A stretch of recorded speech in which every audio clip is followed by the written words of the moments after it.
Salut, bienvenue pour une nouvelle vidéo et pour le premier book haul de l'année qui va en fait être sur mes achats du mois de décembre de l'année dernière. C'est un book haul pas très gros, j'ai un peu hésité à le faire, mais je me suis dit tant pis, enfin en fait au pire ça fera quoi? Un petit book haul, une vidéo moins longue que les autres book hauls, c'est pas non plus la fin du monde. C'est des livres que vous avez principalement vus dans les unboxings des calendriers de l'Avent. Mais il y en a quelques-uns que vous n'avez pas vus, notamment les livres que j'ai achetés fin décembre. Et le premier livre que j'ai acheté en janvier, d'ailleurs je me suis rendu compte au moment de monter le bilan de 2023 que je n'aurais pas dû mettre le premier livre que j'ai acheté en janvier dans mon total de la palle au 1er janvier, puisqu'au 1er janvier je ne l'avais pas. Bon, ça fait un écart d'un livre, c'est pas très grave, mais bon. Bref, je sais pas combien il y a de livres, il n'y en a pas beaucoup, franchement il doit y en avoir même pas 20, ce qui est pas énorme. Mais bon, comme c'est à peine un mois d'achat, ça fait quand même beaucoup. Même si la plupart des livres, du coup, je les ai eus dans les calendriers de l'Avent, comme j'ai dit, donc voilà, c'est pas tout à fait ma faute, même si j'étais pas obligée de prendre les calendriers de l'Avent. Bref, je vais commencer parce que si je continue à blablater, ce book haul va durer finalement bien plus d'une demi-heure, juste parce que j'aurais blablaté alors que j'ai moins de livres que d'habitude à vous présenter. Ce serait quand même un comble.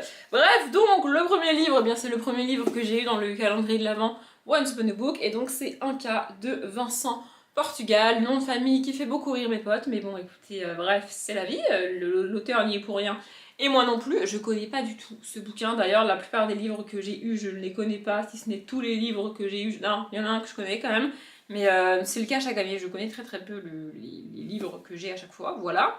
Du coup je sais pas de quoi ça parle, en fait je sais pas trop si c'est de la fantasy ou du fantastique, premièrement, et je sais pas trop si on va plutôt pencher vers de la dystopie ou rester vraiment dans un pur monde de fantasy, si c'est de la fantasy par exemple, je sais pas, voilà. Mais alors qu'il invoque le soleil du haut de sa pyramide, l'empereur Inca est foudroyé en pleine cérémonie. Voilà, les Incas c'est un peuple que je connais vaguement, on va dire. J'ai eu la chance d'aller au Pérou quand j'étais plus jeune, oui, voilà, vraiment. Donc, le lac Titicaca et toutes ces choses-là, les, les trucs Inca là par terre, je sais plus comment ça s'appelle là, mais vous voyez ces grands dessins Inca, j'ai pu les voir de mes yeux et j'ai pu monter le Machu Picchu. Enfin, j'ai pas monté le Machu Picchu, j'ai monté le Huayna Picchu, donc c'est le mont qui est en face du Machu Picchu, parce qu'en fait monter le Machu Picchu c'est cool, mais si tu montes le Huayna Picchu qui est en face du Machu Picchu, quand tu arrives en haut tu as vue sur le Machu Picchu, alors que si tu montes le Machu Picchu, bah t'es dessus donc tu le vois moins bien, tu vois, enfin bref, du coup j'ai pas mal hâte de voir ça, par contre, de lire ça. Par contre je sais pas si c'est un tome 1 ou pas, mais vu que ça parle de soleil et tout, je me dis que peut-être me le caler cet été ça serait bien. Donc voilà, parce que je pense qu'à l'inverse, la plupart des autres livres, bah, je vais les garder pour l'hiver prochain, hein, du coup, puisque on est sur un calendrier de l'Avent, donc on a eu quand même pas mal de livres hivernaux, on va dire. Le suivant, c'est Le Chant des Géants de David Braille. Alors, je connais pas du tout. À mon avis, on est dans de la fantaisie adulte pure et dure, un peu flippant. J'ai l'impression que c'est un one-shot. Par contre, j'adore cette couverture, je la trouve trop belle. Un one-shot en fantasy, c'est quand même assez rare. Du coup, il faudrait que je vérifie pour être sûre. Mais ouais. Et puis, je lis pas beaucoup de choses avec des géants. Donc, je me dis pourquoi pas. Derrière, c'est une citation du livre, donc je vais pas la lire parce que j'ai pas envie de la lire. Je lis jamais les résumés. Pour les livres que je reçois dans les calendriers de l'Avent, en général, une fois que je l'ai entre les mains, je lis un petit peu quand même le résumé vite fait, histoire de savoir de quoi ça parle en fait, parce que sinon, je sais pas. Si c'est un livre que je connais pas et dont j'ai jamais entendu parler, je sais pas en fait. Voilà. Mais ici je connais ni l'auteur, ni le bouquin, je ne l'ai pas vu passer. Après, je suis pas non plus abonnée à des chaînes qui lisent beaucoup de fantasy et qui présentent beaucoup de livres de fantasy. Je suis abonnée à des chaînes comme moi en fait, qui lisent des choses différentes, vous voyez, qui sont pas focus sur un genre. Je sais qu'il y a pas mal de personnes sur Booktube qui sont assez focus sur la fantasy. C'est pas une critique, mais moi je lis pas que ça, du coup. En général, les personnes qui lisent beaucoup de fantasy, elles vont lire beaucoup de fantasy adulte, beaucoup de high fantasy ou de high fantasy, comme dirait Nina Quill. Et moi j'ai un peu de mal avec tout ça. D'ailleurs, si vous vous posez la question, je l'ai dégagé, il est par là-bas, mais le Robin Hobb est toujours sur ma table basse depuis des mois et des mois maintenant, et je n'ai toujours pas avancé dedans. Voilà. Je tente de la fantaisie adulte comme ça de temps en temps, mais je n'y arrive pas forcément. Donc celui-ci il risque de rester là un petit moment. Hein. Ou alors peut-être que je le mettrai dans ma palle du mois de mai, pour le mois de la fantaisie, si Piketty le refait cette année, mais je suis pas très sûre. Le suivant, c'est un genre de graphique, et on en avait déjà eu un l'année dernière, il me semble, et j'avais beaucoup aimé.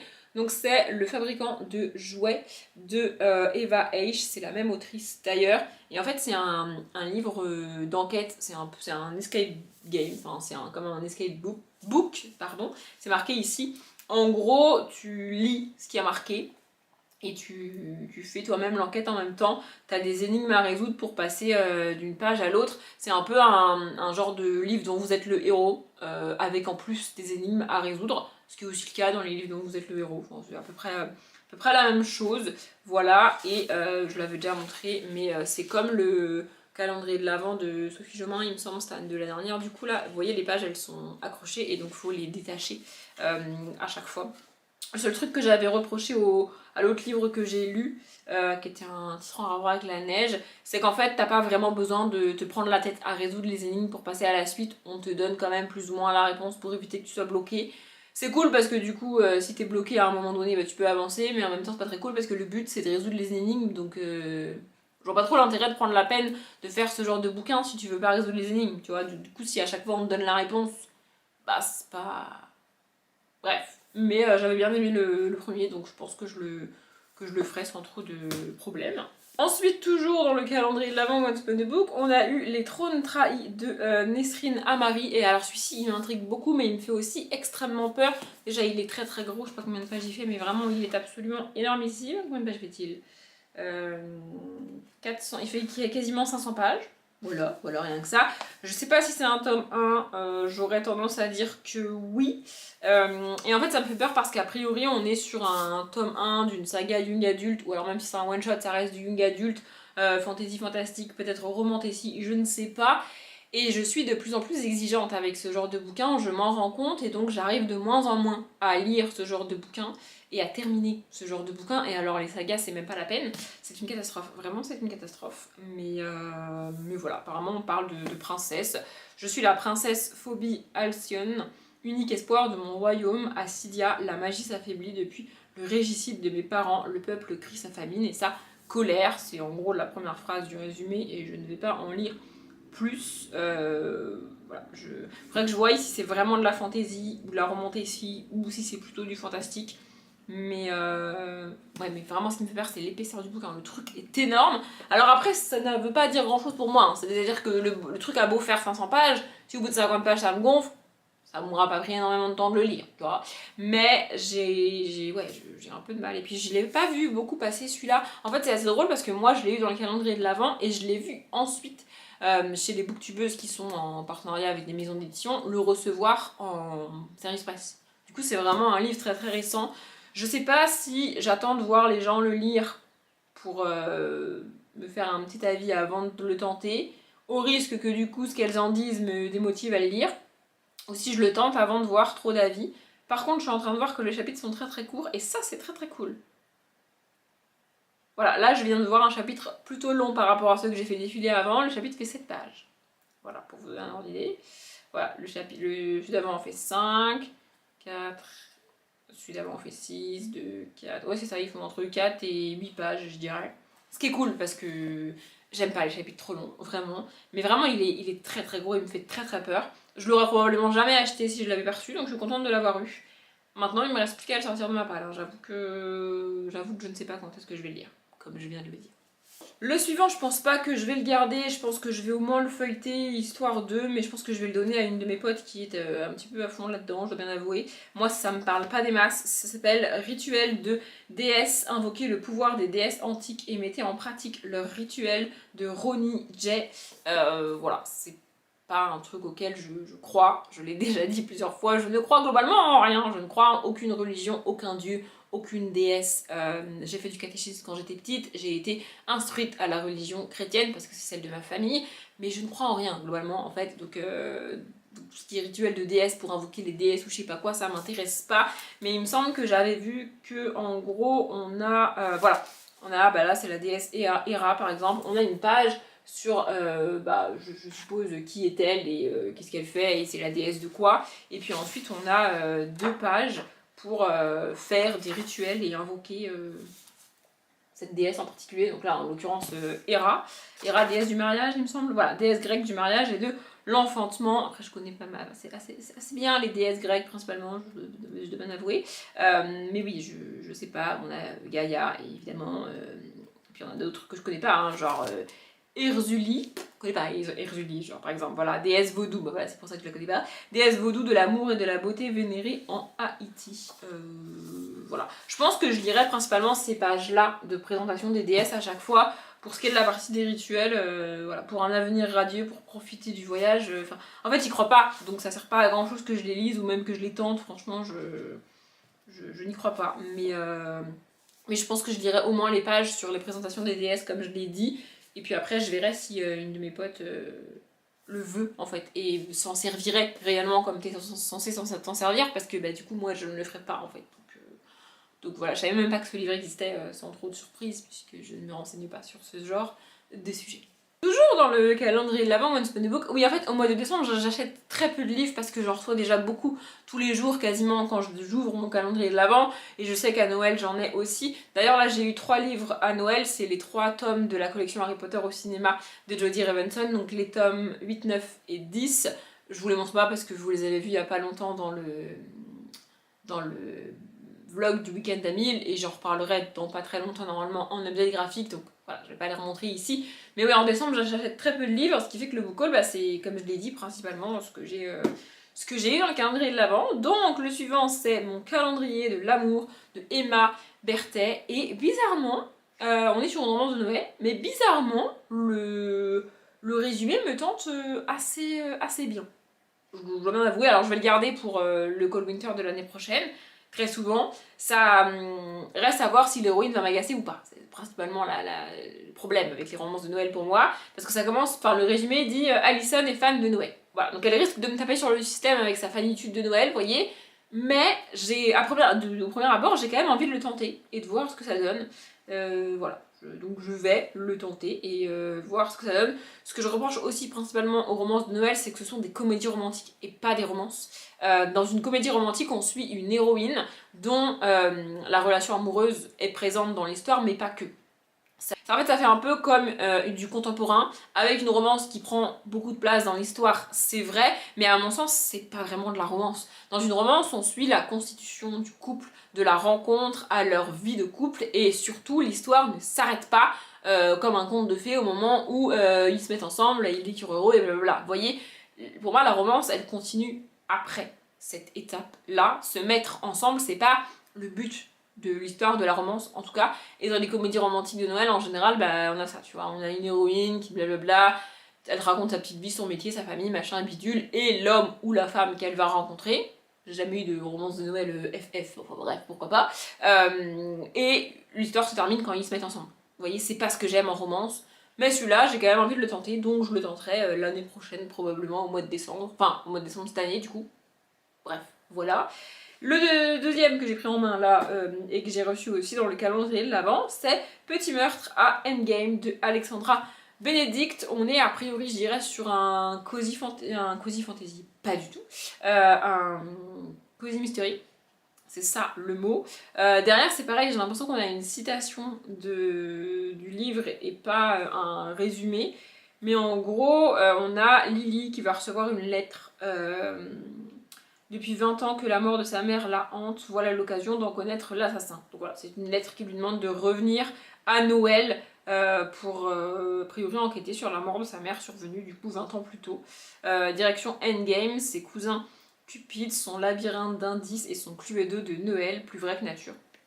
Donc pareil, je pense que je le garderai pour décembre, puisque ça se passe a priori à Noël. Voilà, un roman pour les lecteurs qui n'en ont jamais assez des mystères, même à Noël. Donc c'est The Sun qui a dit ça. Il me semble que je l'avais déjà lu d'ailleurs dans la vidéo unboxing calendrier de l'Avent, mais voilà, pourquoi pas.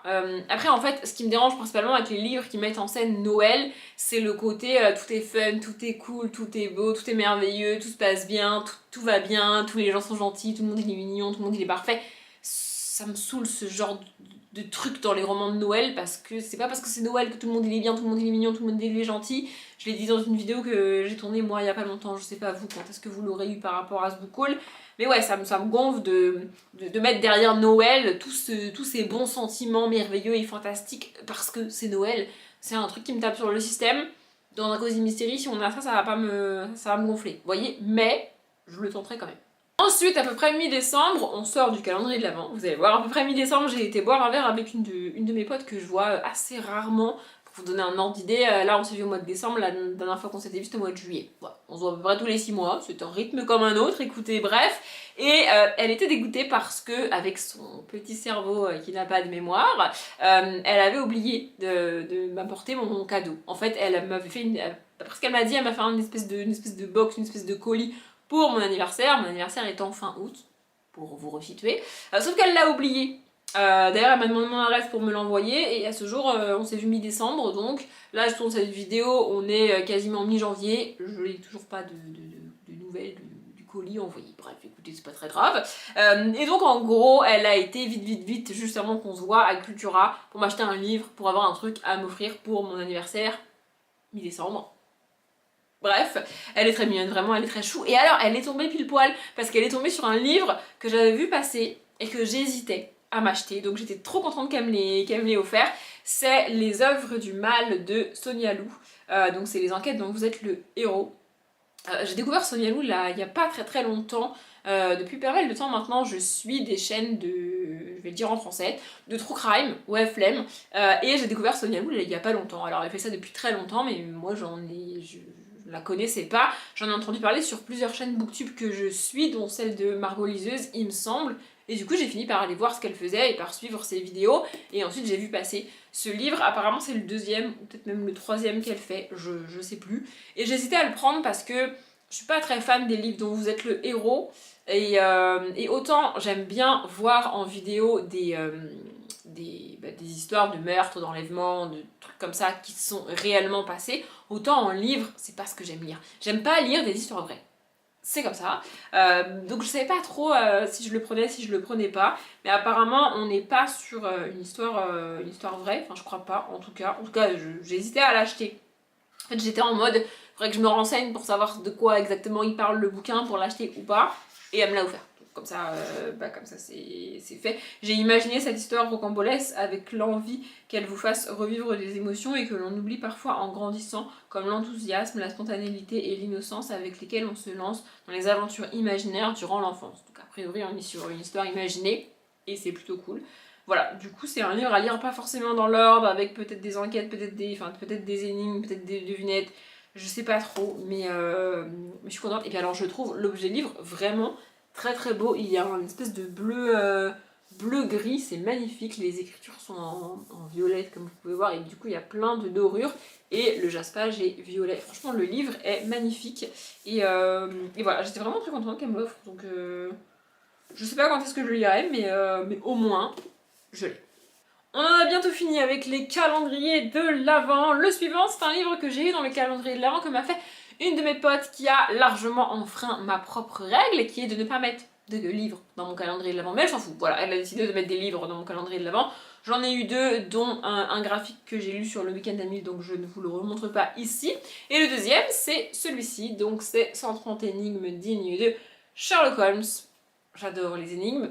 Elle s'est justifiée après coup en me disant que j'avais dit pas de livre, au sens pas de roman, et qu'elle n'a pas mis de roman, elle a mis un graphique et ça. Donc pour elle, elle avait respecté la règle. Bon, c'est un peu bancal comme explication, mais enfin bref. Voilà, en gros, c'est un livre d'énigmes. Voilà, il me semble que je vous en ai lu une quand je l'ai ouvert dans le calendrier de l'Avent.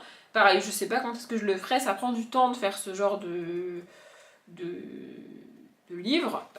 Voilà, les énigmes ça prend du temps, c'est pas juste tu prends, tu le poses et tu lis l'histoire, et il faut lire l'énigme, comprendre l'énigme, réfléchir et tout. Et moi j'adore les énigmes, donc elle le sait, hein, c'est pour ça qu'elle me l'a pris, sinon elle ne l'aurait pas pris. Mais oui, vraiment, j'ai hâte.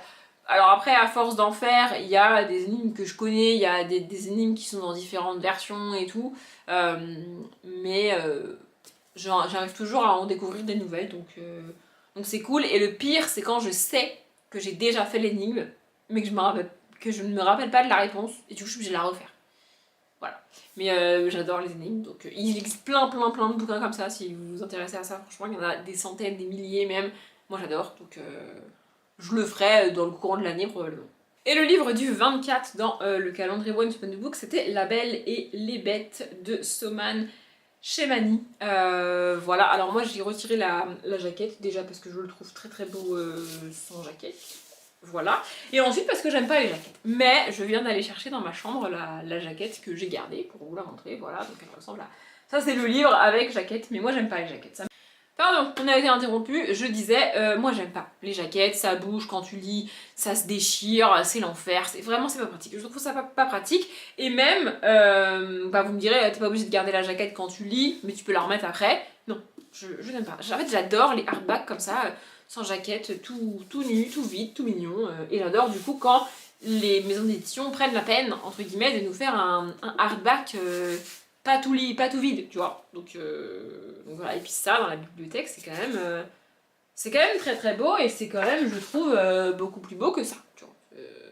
Voilà, ça, c'est pas dingue, moi je trouve. Bref, je pensais que c'était une réécriture de La Belle et la Bête, du coup, mais en fait non, c'est un recueil de contes, réécrits, je suppose. Du coup, je ne sais plus quel conte on a. L'intérieur est magnifique, vraiment, il est très très beau ce livre. Je ne sais pas si aux en-têtes de chapitre on a quelque chose. Par contre, on a quelques illustrations de temps en temps, comme ça. Vraiment, il est très très beau ce livre. Ah oui, c'est au début des... Oh, on a des illustrations. Oh, il est très beau, vraiment, il est magnifique. Et en fait, au début des contes, on a des trucs comme ça. Il est magnifique, vraiment, il est magnifique, mais je cherchais la liste des contes pour vous la donner, parce que je ne la connais pas. Oh là là, mais c'est trop beau, je vais arrêter de vous montrer, mais j'adore, vraiment, c'est magnifique, c'est magnifique, c'est magnifique. Ta maman Wendy, ok, Peter Pan. On n'a pas la liste des contes, ça vous gênerait de nous donner la liste des contes? Ah, la liste des contes. On a donc Le Petit Chaperon Rouge, Blanche-Neige, La Belle au Bois dormant, Réponse, Jack et le haricot magique, Hansel et Gretel, La Belle et la Bête, Barbe Bleue, Cendrillon, La Petite Sirène. Je galère toujours à le dire, attention, Rumpelstiltskin et Peter Pan. Voilà, je suppose que c'est des réécritures, parce que je verrais pas trop l'intérêt de juste nous mettre les contes originaux réécrits par quelqu'un d'autre, tu vois. Après, pourquoi pas, mais je suppose que ce sont des réécritures. Ah bah, je vais vous lire ce qui a marqué sur la jaquette, j'ai bien fait de la garder finalement. Soman Chamani détisse 12 anciennes histoires pour broder des contes originaux. Il crée un monde comme aucun autre, où les bêtes ne sont pas forcément les monstres et où les jeunes filles ne sont pas toujours les demoiselles en détresse. Ces histoires sont des contes taillés pour notre époque, alors poursuivez votre lecture si vous l'osez. Voilà, franchement ça a l'air très très cool, et je lis très très peu de réécriture de contes, et je dois bien vous avouer que depuis que j'ai commencé à relire une saga que j'avais lue du coup il y a quelques années par an, donc j'ai relu L'Héritage de Christopher Paolini, j'ai relu Harry Potter de J.K. Rowling. L'année dernière, j'ai relu les Chroniques Homériques de Alice Saint-Germain. Alors elle, je l'avais lu il y a pas très très longtemps, c'est juste que je me rappelais pas suffisamment des tomes 1 et 2 pour pouvoir lire le tome 3. Et cette année, en 2024, j'ai décidé de relire Hunger Games. Et il y a une autre saga que je me tâte à relire, c'est Les Chroniques lunaires de Marissa Meyer, qui est à ce jour la seule vraie saga de réécriture de contes que j'ai lue et que j'ai adoré. Mais je lis très peu de réécriture de contes, donc ça c'est pas vrai. Ensuite, j'ai dû passer une commande sur le site de France Loisirs, puisque je suis abonnée depuis des années et des années maintenant à France Loisirs. Et de plus en plus, je n'achète que de la jeunesse sur France Loisirs, parce qu'en adulte, il n'y a absolument rien qui me tente. C'est assez fou. Mais bah là, c'est pareil, j'ai pris 2 livres jeunesse. Donc j'ai pris une chouette nommée Orion de Hélène Peters, illustrée par Ellie Snowdon. Et voilà, c'est un tome 1, a priori, de la saga Apprenti vétérinaire. Voilà, je me suis dit a priori une chouette qui parle, ça a l'air chouette. Oui, j'ai osé. Bref, Jasmine et son ami Tom découvrent dans un buisson de ronces une chouette effraie blessée. Grâce aux soins qu'il lui prodigue, l'adorable Orion reprend peu à peu des forces. Mais les rapaces sont des chasseurs qui se nourrissent de petits rongeurs, et Jasmine a justement accepté de s'occuper, le temps d'un week-end, du hamster d'une amie. Fera-t-elle trop de choses en même temps? Ah, a priori la chouette ne parle pas, mais écoutez, pourquoi pas. C'est illustré, donc du coup comme je vous l'ai dit, par Ellie Snowdon, mais c'est illustré en noir et blanc, et t'as vraiment l'impression qu'elle a fait ça au crayon de papier presque vite fait. Alors c'est pas fait vite fait, hein, c'est l'effet que ça donne, et c'est assez chouette, vraiment. Voilà, je l'ai rajouté dans mon panier sur France Loisirs, je me suis dit why not. Et le livre que j'ai vraiment commandé, et l'autre du coup je l'ai rajouté, c'est celui-ci. Et donc c'est Le miraculeux Noël de George Bishop de Catherine Doyle parce que j'ai beaucoup de mal avec les livres qui se passent à Noël en adulte, mais en jeunesse, en tout cas avec un garçon de Noël, c'est plutôt bien passé. Du coup, je me suis dit que j'allais tenter d'autres livres jeunesse qui se passent à Noël, plutôt que de m'acharner à lire des romances de Noël ou des contemporains de Noël adultes, alors que ça passe pas vraiment. Je me suis dit peut-être qu'en jeunesse, dans un univers un peu merveilleux, un peu fantastique comme ça passerait plus. Donc voilà, une réécriture magique d'un chant de Noël de Charles Dickens. Un chant de Noël, j'ai tenté et j'ai pas du tout, mais alors pas du tout aimé. Donc peut-être qu'en jeunesse, ça passera mieux. Je ne sais pas. Lui, il n'est pas illustré, mais aux en-têtes de chapitre, on a des illustrations différentes à chaque fois. Voilà, je vais vous en montrer une autre. Attendez, bougez pas. On a par exemple ça. Oula, c'est chelou, mais écoutez, on a ça. Voilà. Je connaissais pas, je l'ai vu sur le site de France Loisirs, je me suis juste dit pourquoi pas, on lira ça au mois de décembre du coup. Et ensuite, fin décembre, j'ai commencé à préparer la vidéo que vous avez eue vous il y a une semaine, donc sur mes sagas à finir et à lire en 2024. Et en montant cette vidéo, je vous l'avais dit en vlog il me semble, je me suis dit que j'allais voir si je pouvais pas commander certains des livres dont j'ai entre guillemets besoin pour lire les sagas que j'ai prévu de lire en 2024 en même temps. Donc j'ai mis en pause le montage de ma vidéo à chaque fois pour aller voir sur des sites d'occasion si je trouvais pas les suites de saga. Et j'en ai trouvé une notamment, donc c'est celle-ci de Janine Frost. Donc c'est Le Monde de la Chasseuse de la Nuit, le tome 2, L'étreinte des ténèbres. Voilà, c'est un diptyque donc il me fallait juste le tome 2 pour pouvoir finir la saga cette année. Donc voilà, je l'ai acheté. Il est un peu défoncé sur le dos, je sais pas si vous verrez bien, mais le dos est un peu cassé en plusieurs endroits. C'est pas très très grave. Pour des livres comme ça, moi ça me dérange pas vraiment. Il me semble que je l'ai commandé sur Gibert. En fait, j'ai fait plusieurs sites donc je sais plus. Puis en même temps, je sais pas si ça vous intéresse réellement sur quel site je l'ai commandé, mais voilà, je l'ai et le but c'est de le lire dans l'année du coup. Et à ma commande sur Gibert, j'ai rajouté 2 graphiques. Alors celui-ci, je savais même pas qu'il était sorti et je me suis rendu compte peu de temps après que c'est pareil. Il y a un tome 5 d'une saga que j'adore, à savoir Heartstopper. Le truc est sorti et moi j'étais pas au courant. Du coup, il va falloir que je l'achète là parce que le truc est sorti et je l'ai pas en fait. Bref, donc ça c'est pareil, c'est une saga de BD que j'adore et je savais pas que le tome 5 était sorti. Du coup, c'est 109 rue des Soupirs, tome 5. Fantôme de soirée de Monsieur Tan et Yogi Dumont. J'adore Monsieur Tan, j'adore 109 rue des Soupirs. Donc voilà, si je l'avais eu avant de faire ma palle en graphique pour le Cold Winter, évidemment que je l'aurais mis dans ma palle pour le Cold Winter, mais je ne l'avais pas. Donc voilà, la BD est vraiment vraiment très belle. Enfin, c'est absolument magnifique. J'adore, j'adore, j'adore. Et ici, on suit Elliot, un petit garçon qui, au début du tome 1, emménage dans un vieux manoir réputé hanté avec ses parents. Et ses parents ne sont quasiment jamais là. Ils sont avocats ou un délire comme ça. Et ils sont toujours en voyage d'affaires loin de chez eux et loin de leur fils, du coup. Et leur fils est principalement élevé par des nounous, en gros. Sauf que aucune nounou ne veut rester dans la maison parce que la maison est effectivement hantée et le petit Elliot va se retrouver à vivre avec des fantômes. Au 109 rue des Soupirs, donc j'adore, vraiment j'adore. Je pense que je vais me le garder pour le mois de février parce que je croise les doigts et j'espère que Alex Bouquin en Prada va nous reproposer le février Tapal cette année, donc je vais le garder pour le mois de février.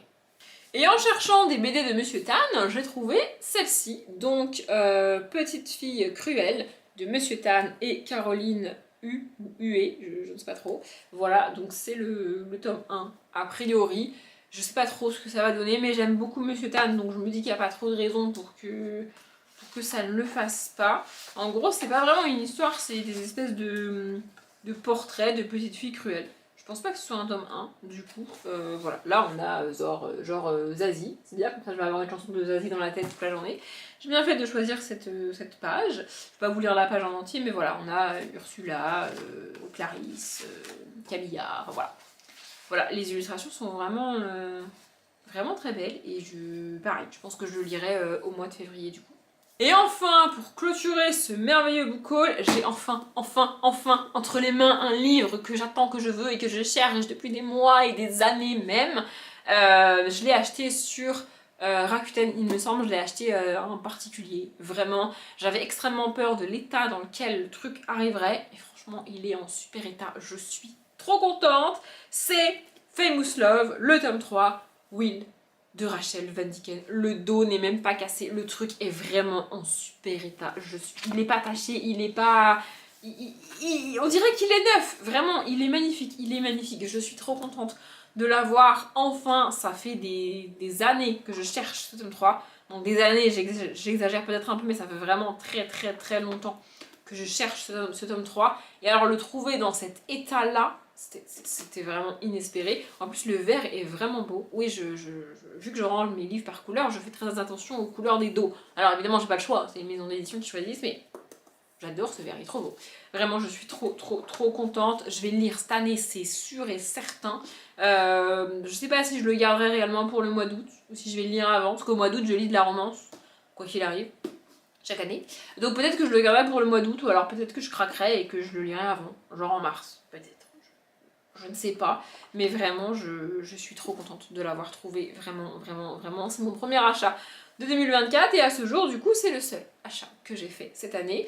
Bon, ça va pas rester comme ça toute l'année, mais vraiment, je suis joie et bonheur d'avoir ce livre entre mes mains. Je suis pas sûre d'avoir finalement réussi à faire un book haul de moins d'une demi-heure, mais écoutez, je verrai ça au montage. Si c'est pas le cas, c'est pas la fin du monde non plus. En tout cas, je m'arrête là. J'espère que cette vidéo vous a plu. Comme d'habitude, je vous souhaite une bonne journée, un bon après-midi, un bon appétit ou une bonne nuit. Et je vous dis à bientôt.